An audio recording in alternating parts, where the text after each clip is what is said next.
from the mean streets of Bridgeview, Illinois, my friend, Mr. Bo Diab.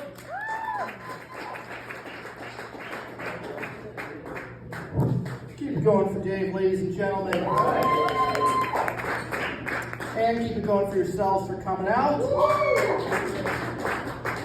And I apologize in advance.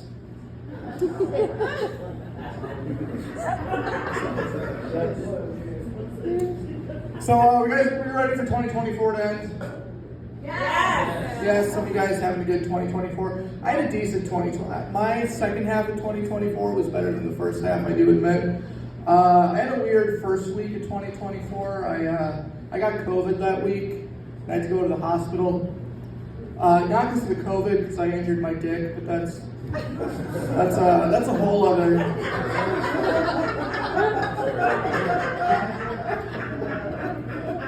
That's a whole other set. I will spare you those details. But while I was bedridden with COVID, I got delivered the greatest comedic gift I could ask for. Epstein's flight logs came out. And I was thinking, man, I hope this is still relevant when I'm out of quarantine. I don't know if you guys remember, but the biggest name on Epstein's flight log was not Barack Obama, it was not Jimmy Kimmel. The biggest name on that list was Stephen Hawking. Now that it's been, almost a year since we saw that list, has enough time passed that we can admit that, and I want to be clear, I'm not defending Jeffrey Epstein here, but can we admit that it was kind of nice of him to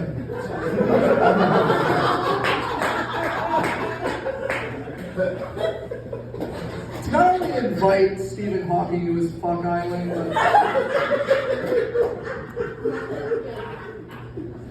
to make it wheelchair accessible? I feel like that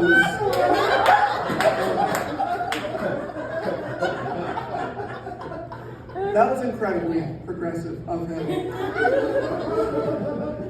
And I'm not defending what happened on the island, but the reason I thought of this is because my senior year of college, I took a class on the history of Disney.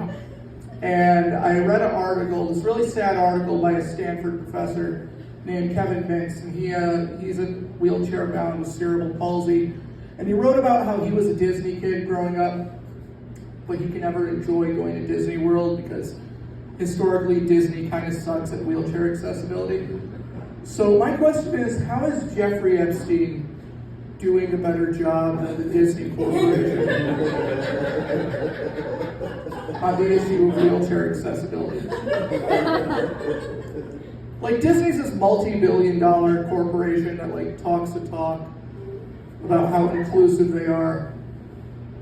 But Jeffrey Epstein walked the walk for a pedophile who couldn't walk, and I think that's very meaningful.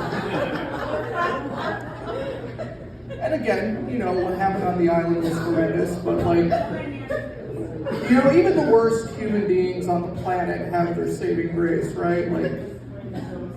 George Bush was a great painter. Hitler was a great painter. John Wayne Gacy, the rest was a great painter. And Jeffrey Epstein was apparently the Make-A-Wish Foundation for disabled perverts. Who would have thought?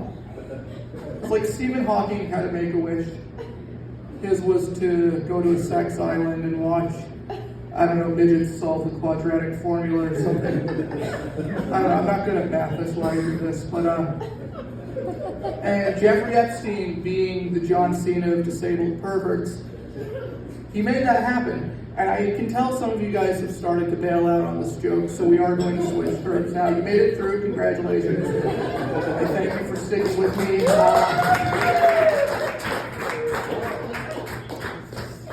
I don't know if you guys can tell about me, but I do spend too much time on Reddit. Anyone here on Reddit? Couple of you, yeah. So for these two lovely ladies right here, let me explain what Reddit is. Reddit is a social media site where the most useless members of society hang out until it's time for their set at Notte. So my favorite subreddit is called Am I the Asshole? Where some of you know where this is going. You can post an argument you're having with somebody, and then Reddit will tell you which of you is being an asshole. So last October, I was at a wedding with my sister, and we got in a big fight because she had forgotten to save my seat while I was in the bathroom. And we got in a big fight, and I felt like a huge jerk. So I posted that argument on Reddit, and consensus was like 70-30 that I was not the asshole, which is great. Like I'm glad that was what the internet decided. But the first comment is what really fucked with me. The first comment said, "You're not the asshole. You just have a hard time regulating your emotions. I understand you because I'm autistic too."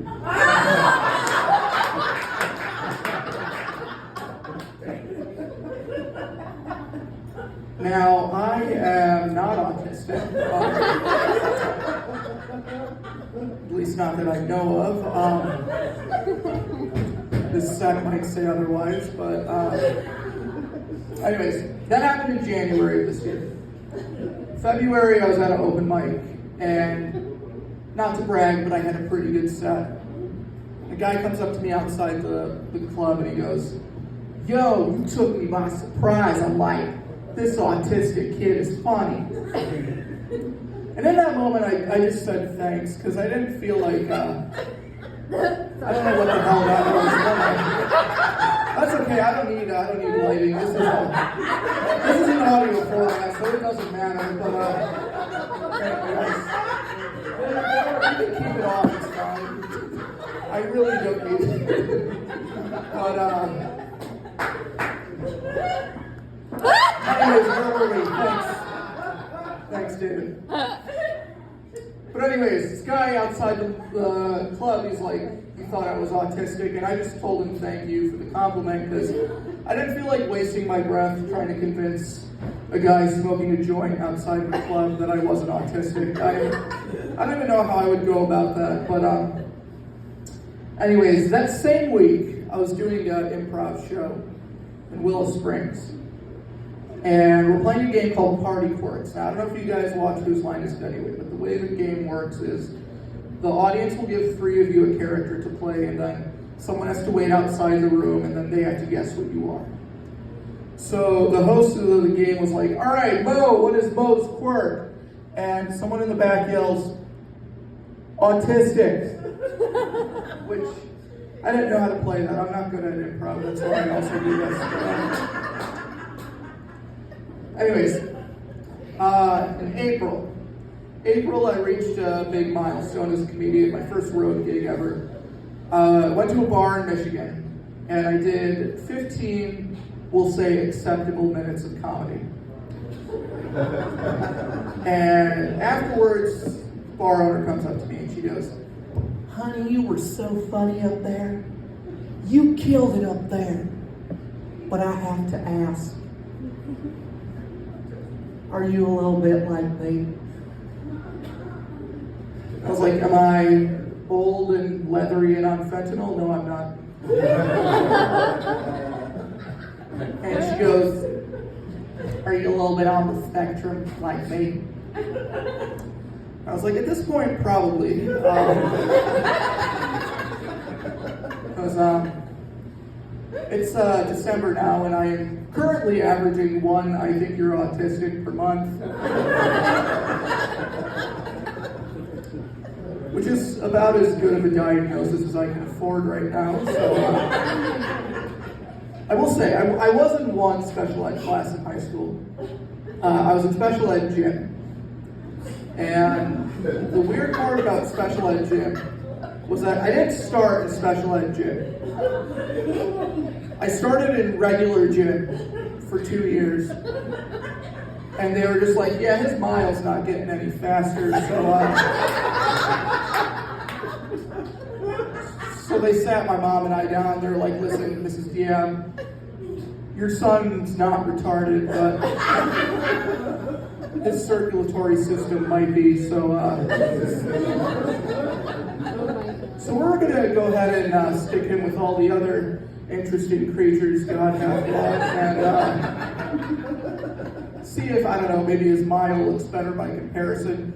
It didn't, but my special ed gym teacher, though, was this, like, jacked Irish guy. His name was Matt McMurray, and Mr. McMurray had a nickname for me, and that nickname was IPG. That stood for Italian Palestinian Gypsy, which is fucked up, because I'm not Italian. I do moisturize with olive oil, but that's the Palestinian half of me, I guess. Anyways, senior year, I tell Mr. McMurray I'm going to college in Chicago. And he pulls me aside and he says to me very earnestly, he was not joking, he goes, hey bud, can I just ask you, what would you do if you got robbed? Because I've been watching you run for 4 years. And I'm just being honest because I care. You're not going to outrun a mother, not in Chicago. And 18-year-old me was like, I don't know, maybe I'll learn a martial art or something. And he pulls me even closer and he goes, listen, bud, don't tell anybody I told you this, but once you're old enough, just get a gun, bro. Like, just get a gun. It'll save your life. Which I think makes me the only awkward, unathletic, possibly autistic Arab guy to ever have a public school teacher be like, no, you should own a gun. Like, you would own a gun. All right, I'm not, yeah, I'm just over your head. Ladies and gentlemen, Diab. Holy cow, it's pretty cool. Follow him at Diab online and all the social media.